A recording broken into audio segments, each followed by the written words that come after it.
신문 읽어주는 남자입니다. 헝가리 수사당국이 바이킹 시긴호의 선장을 체포해서 현재 수사 중입니다. 제대로 된 구조 활동을 하지 않았다는 겁니다. 그 가운데 오늘 아침에 이 충돌 장면을 더욱더 선명하게 담은 또 다른 각도의 새로운 CCTV 영상이 확보됐습니다. 과연 바이킹 시긴호가 추돌 후에 제대로 된 구조 작업을 하지 않은 게 맞는 것인지 영상을 통해서 잠시 후에 확인해 보겠습니다. 오늘 조간신문도 함께 보시죠. 동아일보입니다.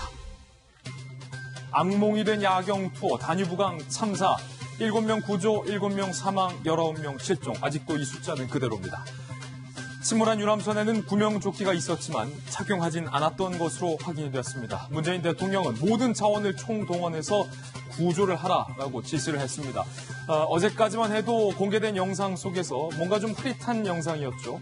뒤에 있는 바이킹 시긴호가 유람선에 부딪히는 모습, 그 이후에 침몰을 한 건데 잠시 후에 새로운 각도에서 더욱더 선명한 영상으로 당시의 상황 함께 확인해 보겠습니다. 다음 신문입니다. 이번엔 조선일보입니다. 깜짝 놀랄만한 소식이 오늘 조선일보 1면에 보도가 되고 있습니다. 하노이의 북미 회담의 대실패에 책임을 물어서 김정은이 숙청에 피바람을 일으키고 있다는 소식입니다.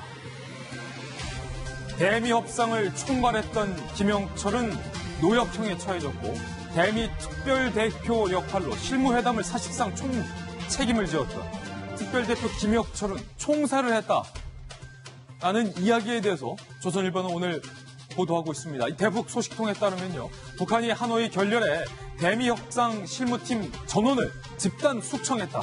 그 가운데 김혁철에 대해서는 공항에서 총살을 했다라는 얘기가 오늘 실리고 있습니다. 마침 노동신문에서 심상치 않은 뉴스를 보도했는데 이렇게 노동신문이 얘기했어요.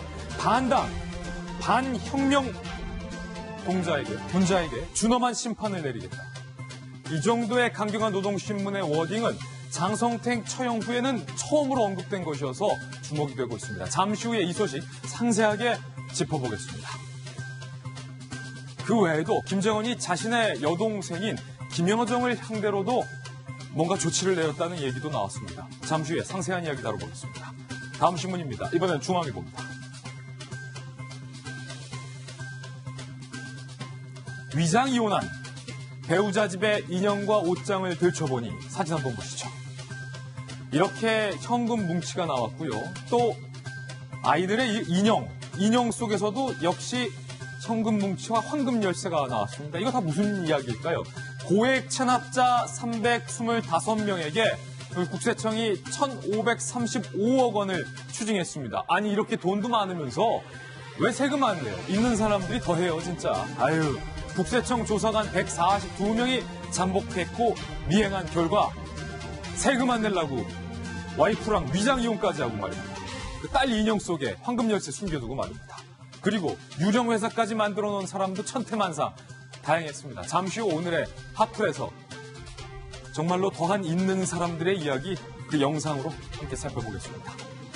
다음 신문입니다. 이번엔 경향신문입니다. 저희 돌직구쇼에서도 두 차례나 보도해드렸던 이른바 신림동의 남성, 술에 취한 여성을 바짝 뒤쫓아서 방까지 들어가려 했던 그 남성에게 결국 경찰이 강간 미수를 적용했습니다. 주거 침입 혐의만 적용했던 경찰은요, 성범죄 시도가 인정된다면서 구속영장을 청구했는데 아쉽게도 현행 법에 따르면요, 이 폭행 입증 없이는 강간 의도가 뚜렷해도 처벌이 어렵다는 겁니다. 경찰은 그래서 주거 침입만 적용을 했었는데 이 들끓는 여론 때문에 경찰이 강간 미수까지 적용한 겁니다. 4월 진주 방화살인도 여러분들 기억하실 겁니다. 법적으로 텅텅 빈 부분이 많다. 범죄 예방 조치, 처벌 늘려야 된다는 목소리가 거세지고 있습니다.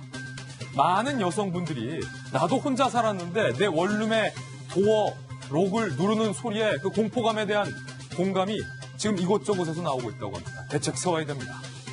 다음 신문입니다. 이번엔 한겨레 신문입니다. 결국 외교부가 한미 간의 정상 통화 내용을 유출했다며 해당 외교관을 파면 조치 처하기로 결정했습니다. 징계 수준 중에 최고 수위의 징계입니다. 퇴직금, 연금 모두 다 반토막. 정말로 치명적인 조치인데요. 고의성은 없지만 중대 과실이다. 외교부는 이렇게 밝혔습니다. 그리고 통화 요록을 보여준 외교부 직원에게도 감봉 3개월 조치에 처해졌습니다. 파문당한 해당 외교부 외교관은요, 나는 억울하다 라고 불복 의사를 표명하고 있는 것으로 알려졌습니다. 다음 신문입니다. 이번엔 한국일보입니다. 이 북한의 백두산이요, 이게 심상치 않아요. 사실 몇 해 전부터 저희 돌직구쇼에서도 이 중국의 학자들을 근거로 백두산이 관리를 잘 하지 못한다면 머지않아 폭발할 수도 있다는 가능성에 대해서 보도해드렸는데, 이번엔 북한 학자들이 국제사회에 나섰습니다. 이렇게 밝힌 건데요.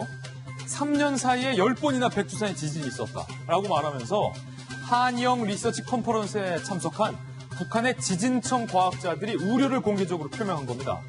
최근 들어서 북한 백두산 내부의 지하 민감도가 증가했다. 북한은 수십 년간 연구해온 자료를 공개하고요, 국제 협력을 요청했습니다. 북한이 있는 사실 그대로 실토한 것도 이례적이고 도움을 요청한 것도 매우 이례적입니다.